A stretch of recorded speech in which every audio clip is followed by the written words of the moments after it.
David Muir, ABC's World News Tonight, America's most watched newscast. Now streaming same day with all the breaking news of the day on Disney Plus. Most watched, most trusted. Now on Disney Plus every night. Tonight, we are tracking the historic American mission to the moon. Booster ignition and liftoff. Just moments ago, the giant Artemis II rocket, 322 feet high, blasting off from the Kennedy Space Center in Florida, taking 4 astronauts on a 10-day mission to the moon and back, the first such journey in more than 50 years, and the first giant step in a return to the moon's surface. On board, a historic crew, the first African-American, first woman, and first Canadian to head to the moon. What they did in the hours before the launch, playing cards for luck, leaving through the same doors as the Apollo astronauts generations ago, meeting with their families and saying their thank yous to the ground team. Gio Benitez is there. President Trump addresses the nation tonight on the war with Iran, 5 weeks after the president ordered an all-out assault on Iran. His first time addressing the American people on the war, with oil prices soaring as polling shows the majority of Americans disapprove of the war amid mixed messages from the administration on the conflict. Mary Bruce reports from the White House. Tonight, massive new strikes by the U.S. on Iran, American bombers hitting targets in Isfahan, and with thousands of Marines and elite American forces flowing into the region, what we're learning about possible ground operations inside Iran. Also tonight, the urgent search for a kidnapped American journalist, the chilling video of her getting shoved into a car in Baghdad, what we're learning about her abductors tonight. Matt Rivers reports from the region. The Supreme Court hears arguments on birthright citizenship, a right that was first guaranteed in the 14th Amendment. President Trump there in the court, a first for an American president, with the justices skeptical of the government's arguments. A New York man accused of terrorizing his neighborhood for weeks, allegedly caught on camera throwing homemade pipe bombs. Police say he had more than 24 bombs. Aaron Katersky is standing by. The defense begins in the case against a Hawaiian doctor accused of trying to kill his wife, what his son told the jury his father told him. Former Fleetwood Mac superstar Lindsey Buckingham reportedly attacked in Los Angeles. Accused CEO killer Luigi Mangione is back in court, what his lawyers asked a federal judge to do.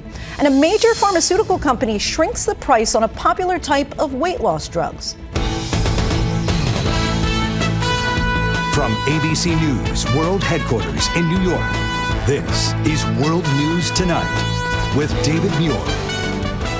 Good evening, everyone. I'm Lindsay Davis in for David tonight. We begin with a historic launch of the Artemis II mission, the first crewed journey around the moon in more than 50 years. The awesome sight, the engines igniting, then the spacecraft lifting off, propelled by one of the most powerful rockets ever made. The first critical minutes of its flight going off just as planned. Moments into the flight, the solid rocket booster separating. At the top of the rocket, 4 astronauts strapped into the Orion spacecraft, setting out on a 10-day mission deeper into space than any ever before.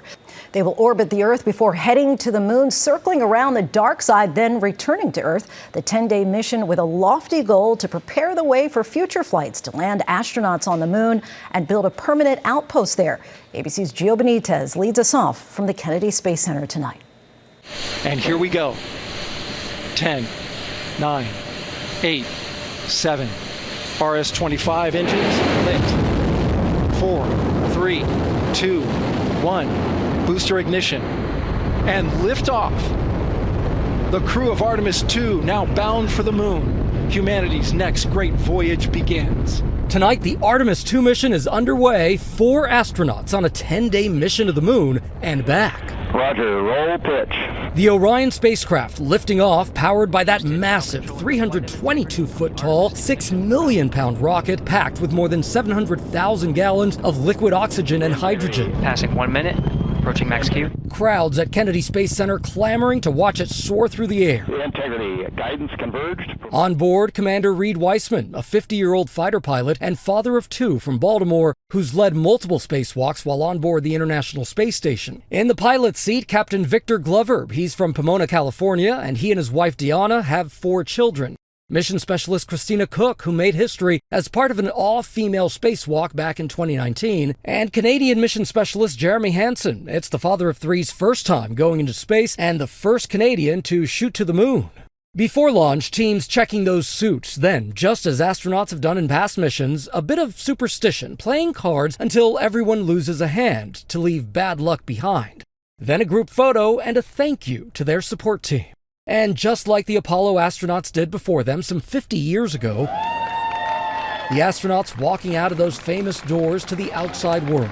Thank you all for being out here. It's a great day for us. Saying one final goodbye to their family and friends before they hopped in the Astrovan for the ride to Launch Complex 39B at Kennedy Space Center at Cape Canaveral. Their path lined with supporters waving flags and cheering, a quick thumbs up before taking the elevator up to the capsule. Teams in the sterile white room helping the astronauts with their gloves and helmets, then shutting the hatch door. The spacecraft, about the size of a 6-person tent, the astronauts nicknamed it Integrity. Orion will orbit the Earth for the first day as crews with mission control make sure all systems are working properly. Then they'll slingshot towards the moon and around it, seeing the far side of the moon for the first time in more than half a century. Once they're out of the moon's orbit, Earth's gravity takes over, and with the help of 12 thrusters that keep the capsule on track, Orion heads back to Earth. Hitting Earth's atmosphere at nearly 25,000 miles an hour, Orion's heat shield will protect the crew from temperatures nearing 5,000 degrees before it splashes down in the Pacific. Splashdown. They won't land on the moon. This mission is a quest to test the abilities of the Orion spacecraft, which NASA plans to use as America's vehicle for future lunar journeys as they work to establish a long-term presence there and hopefully use the moon as a base to explore other planets like Mars. And so, Lindsey, I got to tell you that being here, it's quite incredible because you can feel the vibrations in the Earth as that lifts off. In fact, right at that moment, I almost feel it in my body right now, just watching it again there, because it was so palpable where you feel it coming up your body and really just making it all so emotional because this is what is possible if humanity comes together, Lindsey. What a unifying moment to witness, Gio. Thank you. Next tonight, President Trump's first address to the nation since the start of the war with Iran. In the 5 weeks since, the president has offered conflicting signals on the reasons and goals of the conflict, while here at home, polling shows Americans are eager for this war to end. ABC's chief White House correspondent Mary Bruce reports from the White House. Tonight, 5 weeks after launching this war with Iran, President Trump, for the first time, set to address the nation in prime time. We're finishing the job, and I think within maybe 2 weeks, maybe a couple of days longer, to do the job. But it's not clear what conditions need to be met for the president to end this conflict. And while he's vowing this will be over soon, today he said in an interview, quote, "We'll come back to do spot hits on Iranian targets as needed." According to the president, Iran is asking for a ceasefire, but Trump says the U.S. will only consider it when the Hormuz Strait is open, free, and clear, saying until then we are blasting Iran into oblivion, or as they say, back to the Stone Ages. But moments later, Iran said they haven't asked for any ceasefire. One top official warning the U.S. the Strait of Hormuz will certainly reopen, but not for you.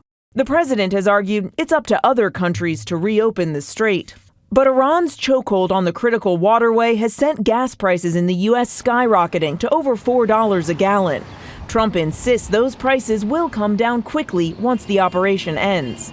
All I have to do is leave Iran, and we'll be doing that very soon, and they'll become tumbling down. Tonight's address comes after weeks of mixed messages and head-spinning threats from the president, and as polling shows Americans are eager for this war to end. 60% of Americans disapprove of the military operation, and 2/3 say the U.S. should work to end this conflict quickly. But the president insists his operation is succeeding. Just 24 hours ago, he said the U.S. had achieved his goal of preventing Iran from developing a nuclear weapon, though he presented no evidence. I had one goal. They will have no nuclear weapon. And that goal has been attained. They will not have nuclear weapons. But today, Trump said he's not concerned about removing Iran's remaining stockpile of enriched uranium, saying that's so far underground. I don't care about that. And tonight, President Trump, frustrated with NATO allies who have refused to join the war effort, even though he gave them no heads up, is again threatening to leave the alliance. Trump saying he is, quote, absolutely considering pulling the U.S. out of NATO. Lindsey. Mary Bruce from the White House. Mary, thank you. And stay with us for the president's address to the nation at 9 p.m. Eastern right here on ABC. Meanwhile, in the Middle East, the U.S. is striking new targets across Iran. The president is refusing to rule out putting troops on the ground there. What we're learning tonight about the possible ground options President Trump was recently briefed on, and it comes amid the urgent search for an American journalist kidnapped in Baghdad, grabbed on the street and then driven away. ABC's Matt Rivers reports from the region tonight. Tonight, stunning new video as the U.S. unleashes furious attacks across Iran, with the world watching President Trump's speech. Huge explosions seen in video circulating online, this one in the city of Isfahan, flames and smoke filling the sky. Officials tonight say more than 12,000 targets have been hit. And after those comments from President Trump today, dismissing concerns about Iran's highly enriched uranium, tonight a source telling ABC News the president was recently briefed on a variety of options to send ground troops into Iran, including the potential seizure of that highly enriched uranium. It would likely involve a large special operations force. Ground forces could also be used to seize Iran's key oil hub of Karg Island. No final decisions have been made, but with the Strait of Hormuz still effectively shut down, there's no end in sight to those skyrocketing oil and gas prices.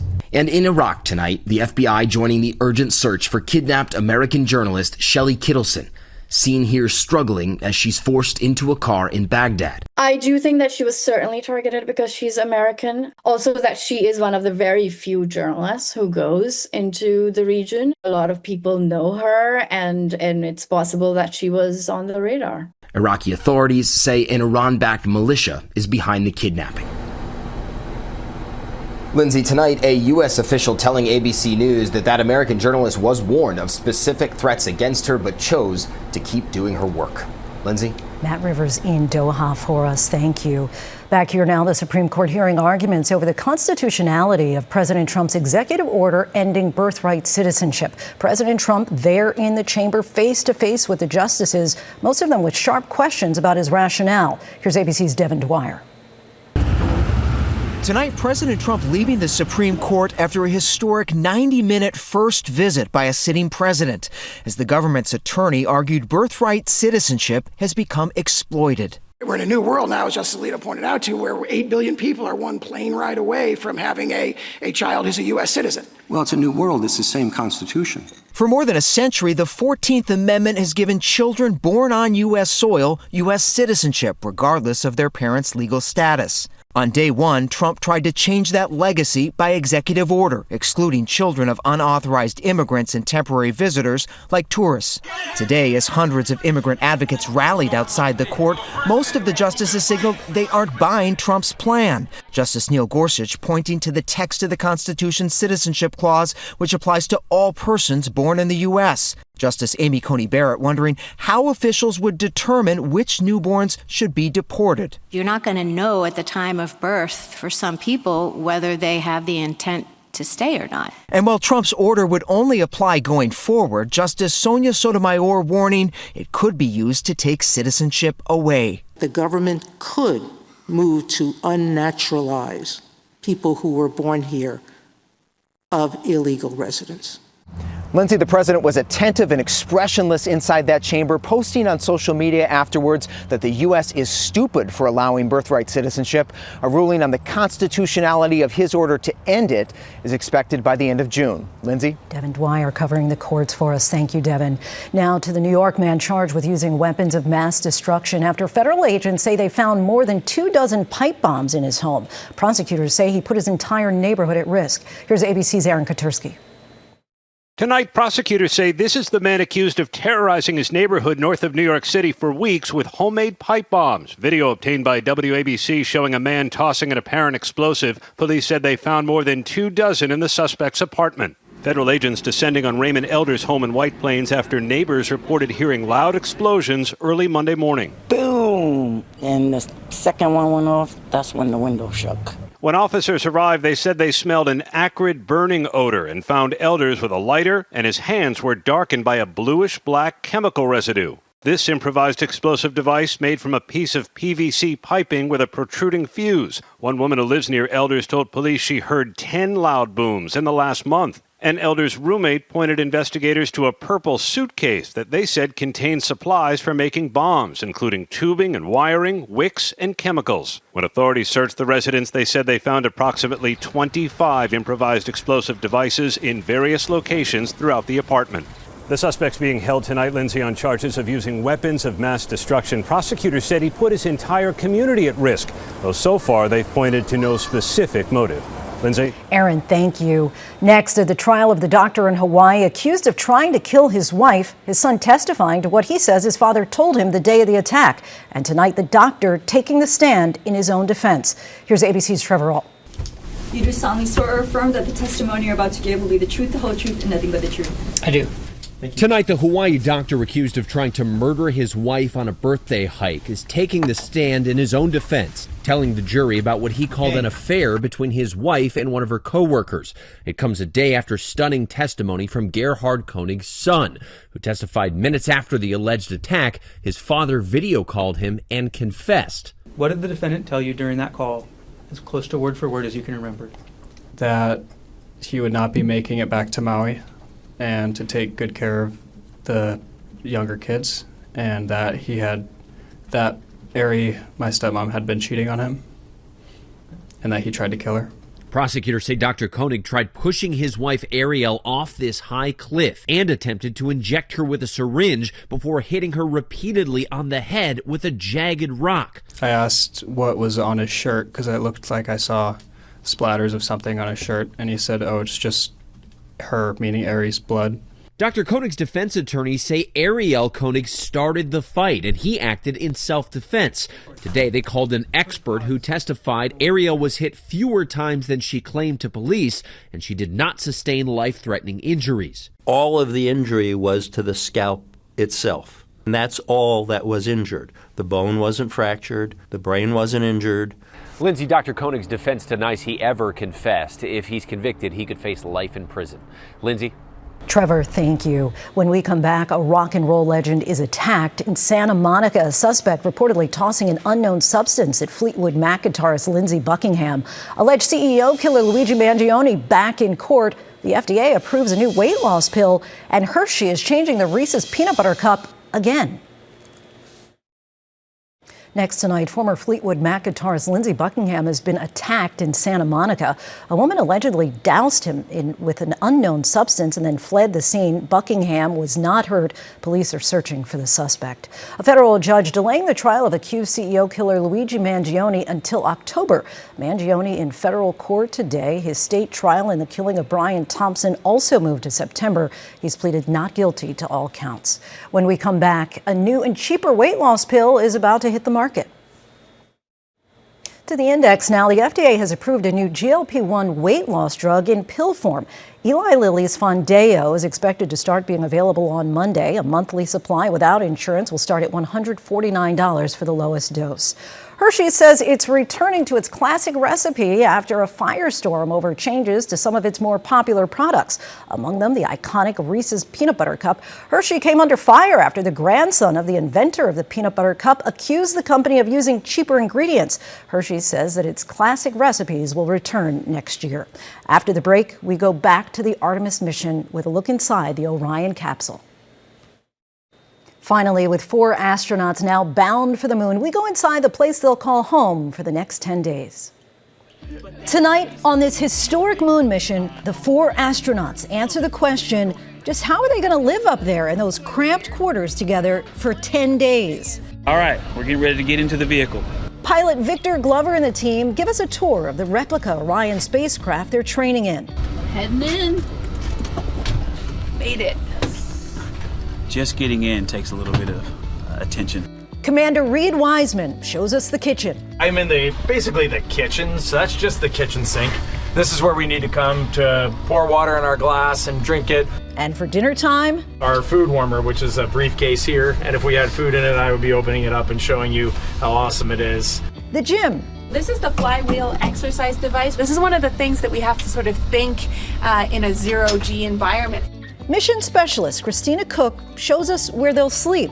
I'm going to be hanging like a bat is my plan, but I won't even know it because there's no gravity. Putting you down on the deck, and now you're looking straight up into the docking tunnel. Tonight, the grand tour, and the crew says they are ready for this mission and for the out-of-this-world views. The windows are going to draw the crew together. We're going to see some cool things out those windows.